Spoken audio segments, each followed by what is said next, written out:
Hello, I hope everyone is doing great today. So, today I want to talk a little bit about food sensitivity test, overrated or underrated. This is a question that I get on a somewhat regular basis talking with patients. You see ads for food sensitivity tests online all the time. I'm not going to call out specific companies, but are they overrated or are they underrated? What's my opinion on them? So, let me just start out by saying I do think that they are overrated, but that doesn't necessarily mean that they're completely useless. And so I want to talk a little bit about why I think they're overrated, and then also to when would it be appropriate to use a food sensitivity test. So real quick, what is a food sensitivity test? What is a food sensitivity test? So a food sensitivity test is different than a food allergy test. A food allergy test tests for what we call IgE food allergies. And so essentially, you are born with a food allergy. That would be if someone is allergic to shellfish, or someone is allergic to peanuts. And when they eat that specific food, they have an immediate reaction. They might even be so severe that they have to carry an EpiPen around with them. So the IgE is food allergies. So when we talk about a food sensitivity test, what we're talking about is IgG food sensitivity test. So it's just a different part of the immune system. It's a different antibody that reacts to different proteins in foods. One thing that makes food sensitivities different is that the reaction to them isn't immediate. So essentially, it's a lot slower reaction. It can take up to 72 hours for you to react at the IgG level. So that's why one of the reasons it can be difficult to determine if you're reacting to a food, because you can have to look back, maybe not to the last meal, but the meals that you ate 2 days ago, and it can just be really hard to correlate what's going on. But food sensitivities have been correlated with things like brain fog, autoimmune conditions, things like bloating, gas, GI pain, constipation, migraines. All sorts of things can be associated with food sensitivity testing. So first, let me talk a little bit more about when they would be appropriate, in my opinion. So they do provide us with some information. So one of the reasons I think that those tests might be just a little bit overrated would just be the quality of them. I think if I'm going to give one to a patient, it's going to be one that's done with a full blood draw. A lot of these kits, for convenience, they're done with finger pricks, and you just put droplets of blood on a card.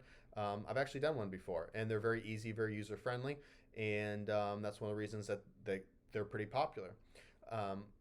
But one of my concerns is I don't know the quality of them, and so therefore it's kind of hard to tell if you're getting super accurate information.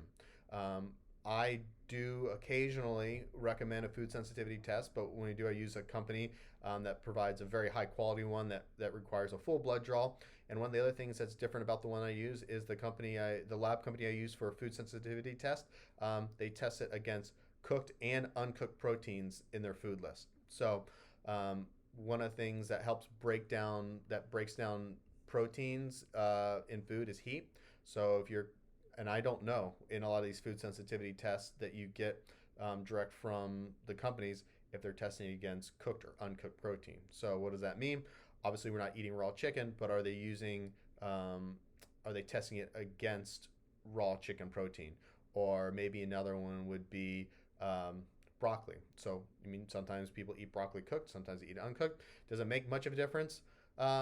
Yes and no, but the more accurate results we can get, the more we can use it.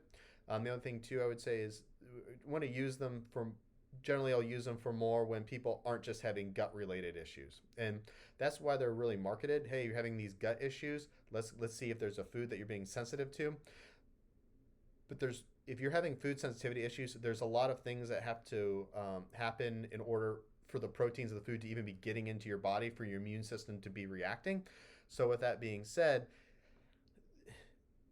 if you're having a lot of GI pain, gas, bloating, constipation, diarrhea, IBS type symptoms, brain fog, all of these things, there's a lot of other stuff that we need to deal with before we start looking at food sensitivities. But I will say another reason that I might have someone do a food sensitivity test is if they're already at a point where they're having some significant autoimmune reaction. So let's say they have Hashimoto's, they're having hypothyroidism due to an autoimmune condition, so their immune system is flared up and it's attacking their own thyroid and it's causing a lot of issues. Okay, that's a good, at that point, I'd say, hey, let's figure out, let's say, you know, if someone has Hashimoto's, let's get you off of things like gluten, dairy, eggs first. Let's see how you do that because those are the biggest culprits, especially gluten.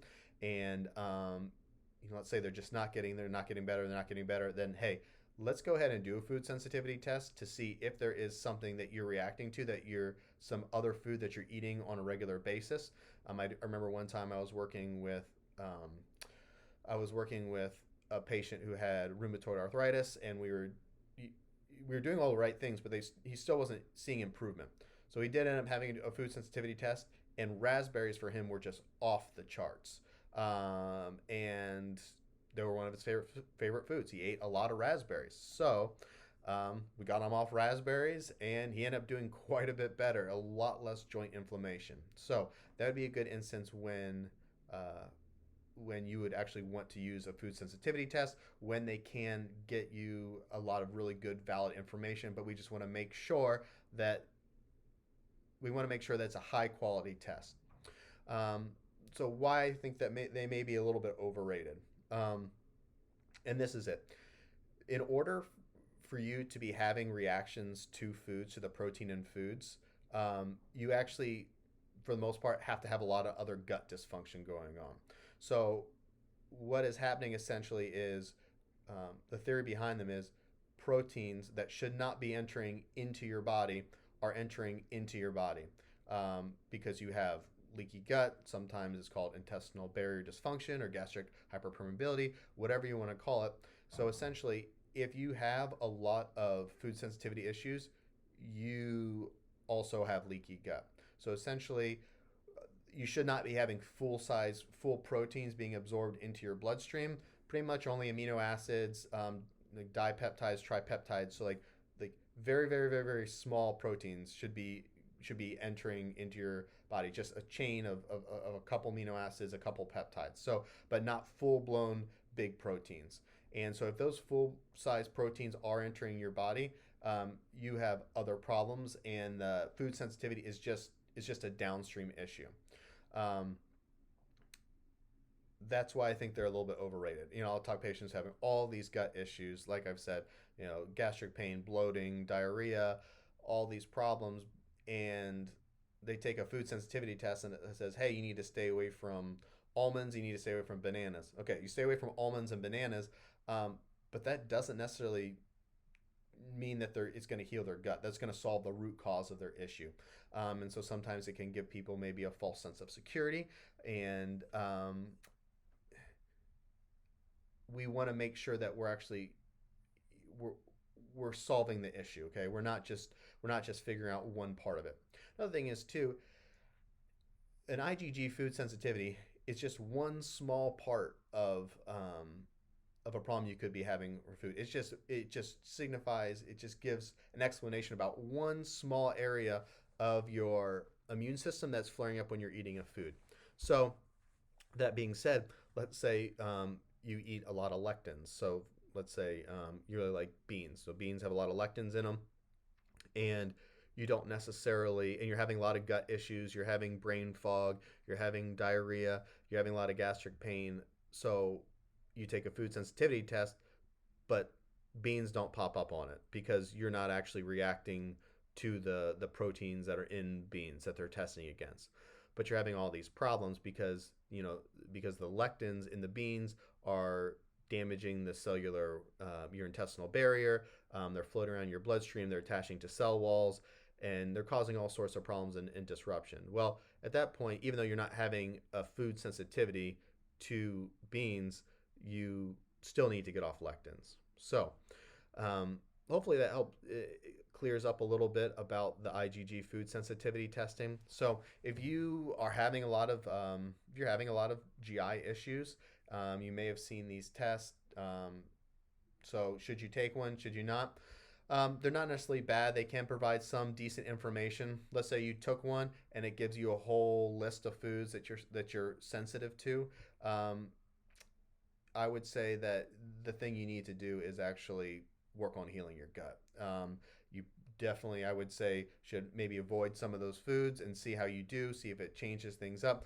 But I found a lot of times people will still avoid those foods, but still are having problems. And because it's not necessarily the foods themselves that are causing the problems, it's the gut barrier dysfunction and the things that go along with that that are actually the cause of the problem that people need to take care of instead of just eliminating this food, that food, that are on their list. So, food sensitivity tests, are they overrated or underrated? My opinion, I think they are a little bit overrated, but like I said, we can still get some decent information out of them, but we need to make sure that they are a high quality test, and I think they need to be done at the appropriate time. Have any questions? Feel free to let me know. Hope everyone has a great day.